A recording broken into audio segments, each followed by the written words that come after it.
கடைசியா அந்த பொண்ண பைத்தியம்னே சொல்லிருவாங்க. இது ஆமா, ஒரு மாரி மனநிலை சரியில்ல. அதனால இப்படி சொல்லுதுன்னு. ஆமா. கடைசி என்ன மேம் ஆச்சு? அதனால இவங்க வந்து ஒரு ஸ்டேஜ்ல வந்து இவங்க வந்து வெளிய வந்துட்டாங்க.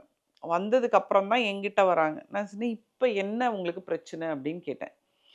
என் பொண்ணு வந்து அ எதுக்கெடுத்தாலும் என்னட்ட எரிஞ்சு விழறா. இவ இந்த ட்ராமாலாம் அண்டர்கோ போறாங்க. வெளிய வராங்க. இவங்க அந்த 3 பேரும் ஒரு ஒரு குட்டி உலகமா வெளிய வராங்க. அம்மா வேலைக்கு போய் ஏர்ன் பண்ணி இவங்கள இது பண்ணணும். இவங்களுக்கு they are starting their life மாரி தானே.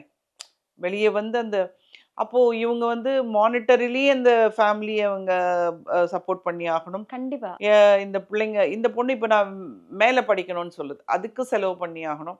நல்ல வேளையாக அவங்க அம்மா வந்து அவங்க சப்போர்ட் பண்ண ஆரம்பிச்சாங்க. ஆனா என்னன்னா, இந்த ட்ராமாலருந்து இந்த பொண்ணு வெளிய வர்றதுக்கு அம்மாவ அக்யூஸ் பண்ண ஆரம்பிச்சுருச்சு. "உனக்கு தெரிஞ்சு நீ பேசாம இருந்திருக்க. நீ உனக்கு தெரிஞ்சு பேசாம இருந்திருக்க."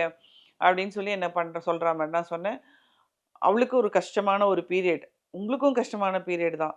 பட் நீங்க வந்து புரிஞ்சுக்கக்கூடிய நிலையில இருக்கீங்க. அவ வந்து ஒரு என்ன சொல்றது? அடாலசென்ட் ஏஜ் தானே அது. காலேஜ் முடிச்சாக்க அந்த ஒரு ஆமா, ஆமா. அந்த அவள வந்து நீங்க சொல்றத நீங்க கேட்டுக்கணும்." அப்படின்னு சொல்லி, திடீர்னு ஒரு நாள் நான் உன் கூட இருக்க மாட்டேன். நான் பாட்டி கூட போறேன்னு சொல்லியிருக்கா.